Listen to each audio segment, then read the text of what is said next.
Bonjour à toutes et à tous, on est ensemble jusqu'à midi, 2 heures d'infos. On va revenir sur les principales informations de cette journée à partir de 11h et entre 10h et 11h. Mais écoutez, Bernard de la Villardière est avec nous. Bonjour Bernard, bonjour, merci d'être bonjour là. À tous. Merci. On va parler d'enquête exclusive dimanche prochain consacrée à Bolsonaro et plutôt au Brésil de Bolsonaro, c'est-à-dire sur vous allez nous en parler dans un instant, mais sur les puissants lobbies qui l'ont fait élire. C'est assez passionnant, on y reviendra dans un instant. Et puis à 10h30, on va parler des trottinettes électriques. Hier, un documentaire était consacré au sujet. Ça a plutôt bien marché d'ailleurs.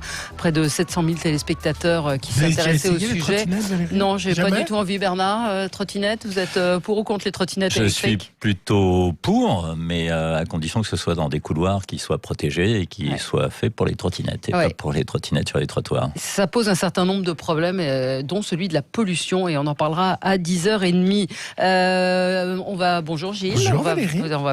On va voir le zapping dans un instant avec vous. Qu'avez-vous regardé à la télévision hier soir ? Alors, la plupart des téléspectateurs étaient devant TF1. 3 829 000 téléspectateurs, 17,3% de part de marché pour SWAT, 200 000 de plus que la semaine dernière. Donc, il y a des fidèles de la série. Deuxième position pour France 3, avec 3 millions de téléspectateurs pour Plus belle la vie en prime. Alors c'était un prime particulier, ils ont diffusé 5 épisodes, les 5 épisodes de la semaine à la suite pour rattraper les déprogrammations dues à la diffusion des championnats du monde d'athlétisme, et ça a plutôt très bien marché. L'intégrale. M6, 2 405 000 téléspectateurs, 11,6% de part de marché pour Recherche, appartement ou maison, 400 000 de plus que la semaine dernière. Bonne audience pour M6 hier.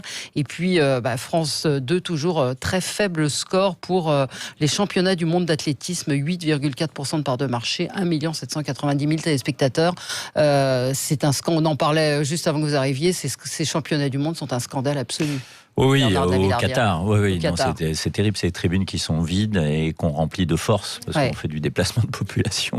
C'est invraisemblable. Parce qu'ils ont entendu il n'y avait personne dans les stades, puis surtout les athlètes. Il fait 38-40 degrés à 11h du soir ou à minuit. On fait courir des marathons à minuit. Et vous disiez que invraisemblable. Vous disiez que le stade climatisé, c'est quelque chose qui vous choque par rapport à l'écologie. Oui, parce qu'on parle beaucoup de réchauffement climatique, de lutte contre le réchauffement climatique, etc. Et voilà.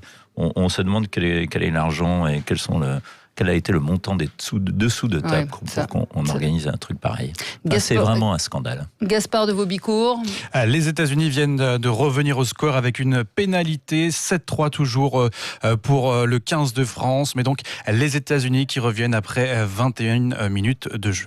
Allez les Américains. Non, je rigole, c'est de la provoque, je rigole. Vous avez regardé quoi, vous, à la télé, Bernard, hier ? Hier soir, je suis rentré un peu tard. J'avoue que j'ai regardé le match du PSG. Voilà. La deuxième mi-temps. Marie-Yvonne est en ligne avec nous. Bonjour Marie-Yvonne. Oui, bonjour. Vous nous appelez du Gers ? Oui, c'est cela. Vous avez du beau temps ? C'est un peu gris ce matin, il a plu cette nuit. D'accord. Et vous avez regardé quoi, vous, hier, à la télé ? Des Arte, de briques et de sang, sur le mur de Berlin. D'accord. Pourquoi est-ce que vous avez choisi ce programme ? J'ai choisi parce que ça remémore ce qu'a souffert le peuple allemand, la séparation des familles pendant des dizaines d'années. Ouais. Je reconnais que j'étais jeune à l'époque, mais on oublie beaucoup de choses. Ouais.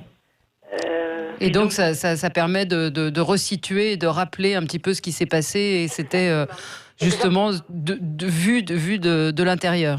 C'est vrai, parce qu'on se plaint de beaucoup de choses nous autres, mais ils ont beaucoup souffert à l'époque. D'accord. Très bien. Merci Marie-Yvonne de nous avoir appelés. Merci beaucoup. On va passer au zapping. Sud Radio, le 10h midi, les médias, l'instant zapping. Alors Valérie, dans le zapping du jour, direction Rouen, en direct sur BFM, des manifestants tentent d'entrer de force au Conseil métropolitain au cri de « On veut la vérité ». Ça me met carrément en colère, parce qu'on n'arrive pas à savoir la vérité.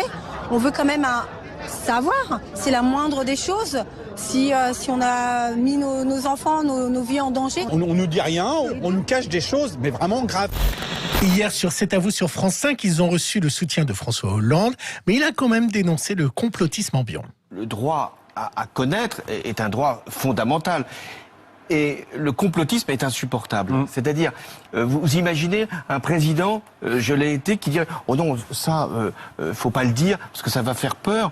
Non, moi, dans cette situation, tout doit être donné. Sur la chaîne parlementaire, les opposants de la PMA ont trouvé un défenseur en la personne de Joachim Sandforget, avec quand même de drôles d'arguments. Je vous fiche mon ticket que dans 20 ans, il y aura de la télé-réalité française sur C8 ou l'équivalent qui vous proposera avec le monsieur Hanouna de dans 20 ans de trouver votre géniteur. Et il y aura un business autour de ça. Je vous fiche mon ticket que ça va arriver. Chez Bruce Toussaint sur BFM, méfiez-vous de ce que vous postez sur les réseaux sociaux, car Valérie, vous le savez, le fisc vous surveille, et Gérard Darmanin a même son avis là-dessus et vous piste désormais. La lutte contre la fraude fiscale, elle a besoin de moyens nouveaux. Ce que nous allons utiliser, c'est notamment le principe de la géolocalisation. Ceux qui sont sur des réseaux sociaux, prenons Instagram, des gens qui seraient des personnes qui déclarent passer plus de 6 mois à l'étranger, alors que manifestement, il est remarqué sur les réseaux sociaux qu'ils ont passé plus de 6 mois en France, sont soumis à l'imposition française. Hier, Quotidien recevait Frédéric Pechnard, ancien directeur général de la police nationale. Et vous allez voir qu'il s'oppose au discours de Macron sur la méthode. Je pense que, pour parler clairement, quand vous allez manifester et quand vous participez à une manifestation qui tourne mal, vous ne pouvez pas vous étonner de prendre un coup de pied aux fesses. Par contre, vous n'y allez pas pour perdre un œil. Voilà. Perdre un œil, c'est quelque chose qui n'est pas admissible. Pour moi, les choses sont très claires. Je pense que le lanceur de balles de défense est un outil qui est utile, pas utile en maintien de l'ordre. Voilà, des paroles fortes de Frédéric Pechnard. Peut-être revenir sur ce que vous avez entendu, Rouen, avec ces gens qui vont manifester, qui réclament la vérité. Quel est votre sentiment, vous, sur ce qui est en train de se passer sur la communication ? Je pense que c'est de plus en plus difficile de gouverner ce pays. Donc je plains les hommes et les femmes qui prennent des responsabilités politiques. C'est très difficile parce qu'il y a le principe de précaution qui fait que même si apparemment il n'y a pas de danger, on prend des précautions. Mais du coup, ça nourrit un fantasme qui est par ailleurs récupéré. Le fantasme de on nous dit pas tout, on nous cache tout, et c'est récupéré en même temps par des mouvements d'extrême gauche qui anti-système, anti-pouvoir et anti-capitaliste, notamment aujourd'hui sur les usines type Céveso, faut-il les éloigner des villes, etc. C'est assez extraordinaire parce que quand les usines ferment, tout le monde pleure et après on cherche à les fermer pour des causes, voilà. Mais est-ce qu'il n'y a pas eu un problème de com' de la part du gouvernement ? C'est un petit peu ce qu'on... Je ne sais pas, c'est très difficile, très difficile de porter du jugement comme ça parce que je pense que vraiment je me mets à leur place, c'est pas facile de communiquer. Encore une fois, on est entre le marteau et l'enclume, mais entre principe de précaution, a priori il se passe rien, il y a pas de.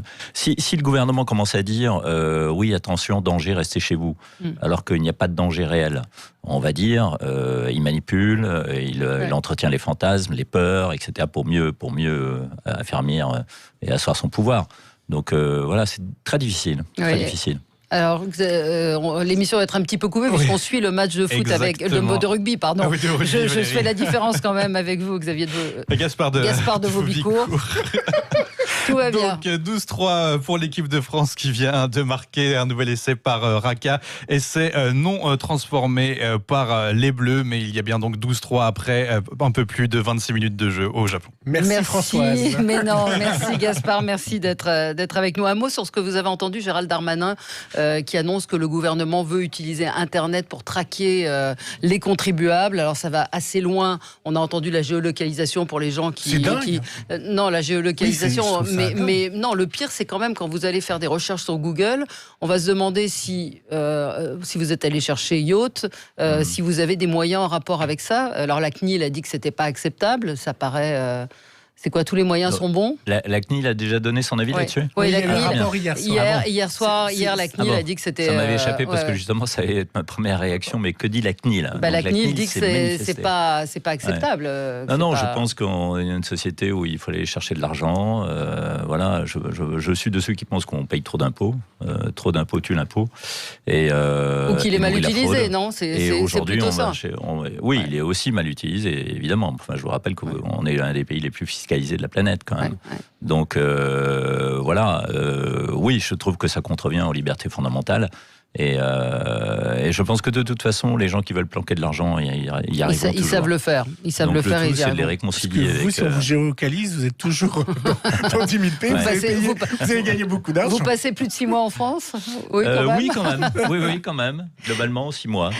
Donc là, vous êtes allé au Brésil, enquête sur Bolsonaro, le président qui défie le monde, et vous êtes allé enquêter sur ces lobbies, ces trois B qui ont fait élire le président. Absolument. La Bible, les bœufs, les balles. Ouais. Ce sont les 3 lobbies finalement qui ont permis de faire élire Jair Bolsonaro l'année dernière. Il a pris le pouvoir le 1er janvier 2019. C'est un sujet produit par ma société de production, Ligne de Front, pour Enquête exclusive, et qui a été réalisé par Glenn Livonnet, le réalisateur, qui a fait un formidable travail.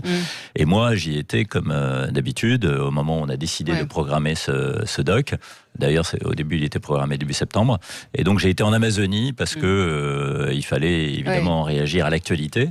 C'est assez fort, les rencontres que vous faites. Enfin, on va pas tout raconter, mais avec ces gens et puis le changement surtout de la prise de conscience des Brésiliens eux-mêmes sur ce qui est en train de se passer dans leur pays. Oui, parce que moi, j'aime bien. Enfin bon, voilà, j'ai beaucoup de respect pour le Brésil. Il se trouve que j'y ai été plusieurs fois. 7-8 fois au moins depuis que je présente Enquête exclusive. C'est un pays que j'adore. J'aime beaucoup les Brésiliens et je suis contre l'idée de les caricaturer. Après, c'est pas la même mentalité, c'est pas la même culture que nous. Il y a des régions entières grandes comme la France où l'État est à peine présent. C'est le cas notamment de l'Amazonie. Et il y a des gens sur le terrain qui sont obligés aussi parfois de couper les arbres pour pouvoir subvenir à leurs besoins. Comment ça se passe juste déjà, comment ça se passe à ton âge ? Je pense que la forêt amazonienne, elle doit être exploitée. Pas totalement, évidemment, il faut préserver la forêt vierge, évidemment. Mais on ne peut pas faire des grandes leçons de morale aux Brésiliens en disant « Ah, l'Amazonie, c'est formidable, c'est le poumon de la planète, n'y touchez pas, ne l'exploitez pas, ça appartient à l'humanité. » Non, ça appartient d'abord aux Brésiliens. D'ailleurs, il y a d'autres États dans lesquels... Vous avez le même discours que Bolsonaro, en fait.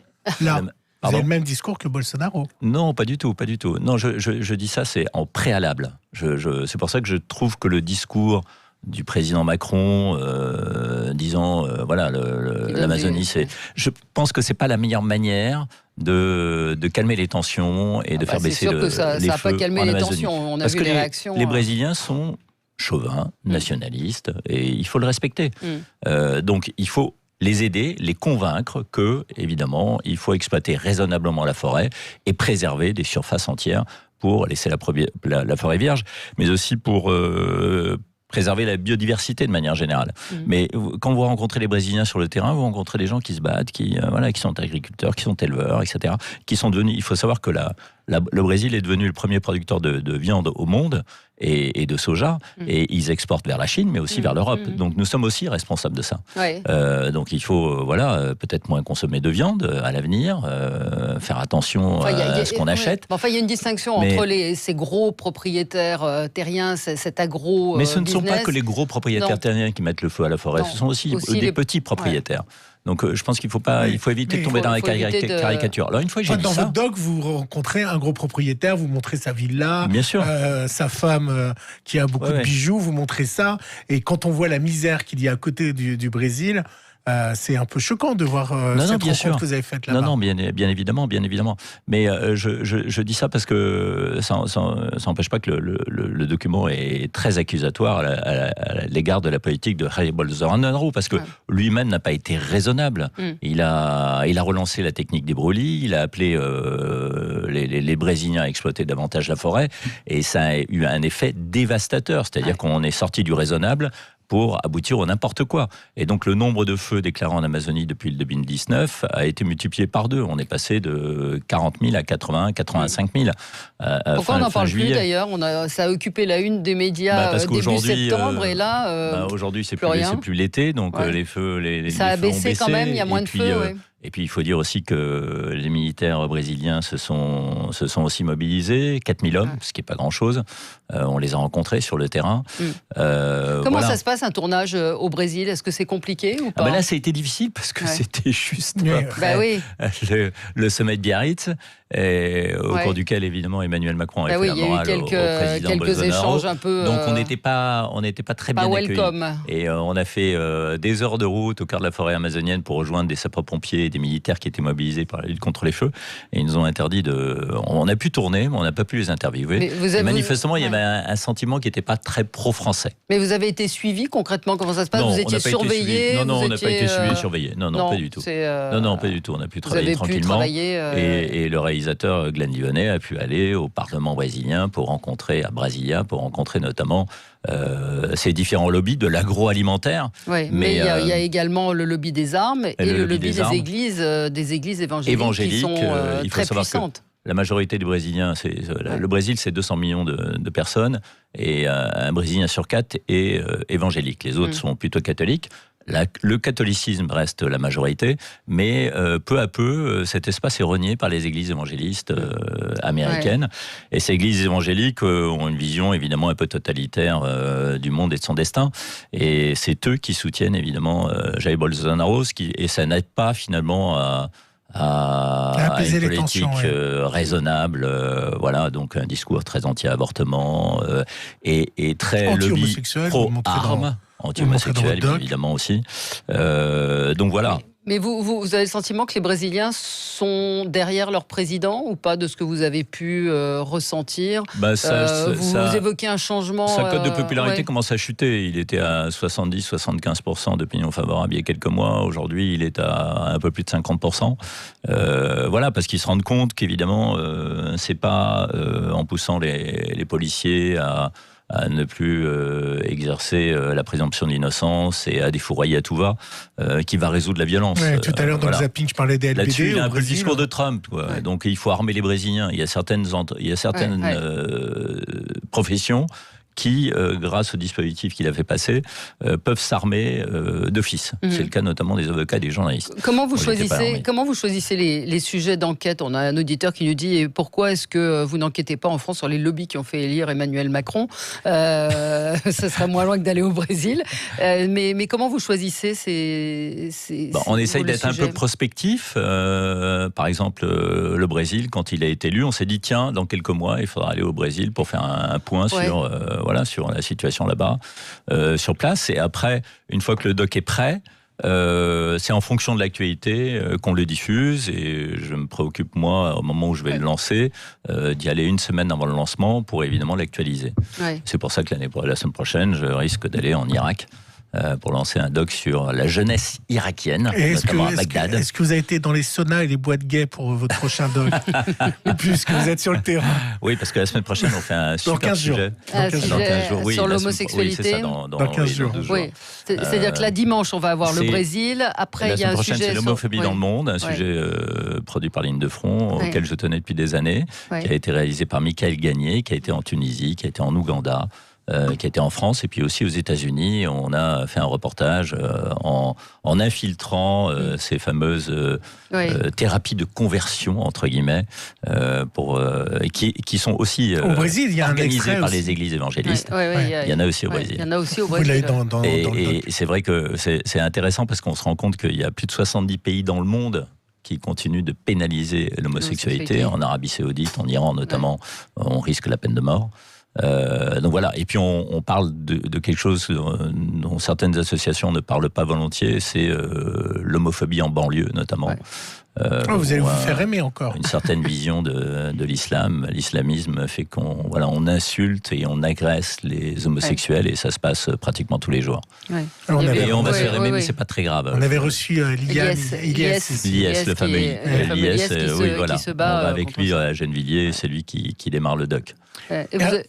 Et moi, je voulais vous demander pourquoi Cyril Hanouna et C8 vous détestent autant. À chaque fois, vous prenez des volets. Je ne sais pas si vous avez entendu Michel Maire vous attaquer sur votre vie personnelle. Je ne sais pas si vous avez entendu ça. Non, c'était quand ça? C'était il y a quelques semaines. Je voulais savoir pourquoi ils vous détestent autant. Je ne sais pas, mais vous savez, c'est une émission qui cherche à faire le buzz. Donc voilà, vous êtes soit idolâtré, soit détesté. Et puis voilà, c'est une manière de remplir le vide. Ça vous blesse pas? Non, vous savez, vous êtes obligé de vous armer, parce que sinon, il y a longtemps que j'aurais démissionné et que je ferais autre chose. Et ça n'empêche pas le business de votre boîte de production? Non, ça se passe très bien. On travaille pour toutes les chaînes d'ailleurs, et volontiers pour C8. Amazonie enquête sur Bolsonaro, le président qui défie le monde. Donc c'est un documentaire de Glenn Livonnet, de votre société de production Ligne de Front, que vous présentez. Vous êtes allé pour enquête exclusive, donc dimanche 23h10. C'est un document passionnant, parce qu'on y découvre encore une fois, c'est le poids des lobbies, puis surtout ces lobbies qui sont assez terrifiants, le lobby des armes, le lobby de l'église, et puis l'agriculture. Et vous étiez sur place, et c'est passionnant de voir en fait la rencontre que vous faites avec ces gens qui vivent en Amazonie et qui expliquent un petit peu le pourquoi de ces feux de forêt. Oui, c'est un documentaire à charge et en même temps, voilà, c'est pour ça que j'ai commencé par ce préalable, c'est qu'il faut être aussi dans la nuance. Et il faut essayer de comprendre pourquoi, quand on s'attaque au populisme, pourquoi les gens votent Jair Bolsonaro, pourquoi les gens votent populistes. Et il faut essayer de comprendre quels sont les fantasmes et les préoccupations qui font que ce vote progresse. Merci Bernard de la Villardière. Dimanche 23h10, enquête exclusive. On se retrouve dans un instant où on va parler de trottinettes électriques. Est-ce qu'il faut les interdire dans les centres-villes? On attend vos réactions 0826 300 300. Sud Radio. Parlons vrai. Sud Radio, parlons vrai.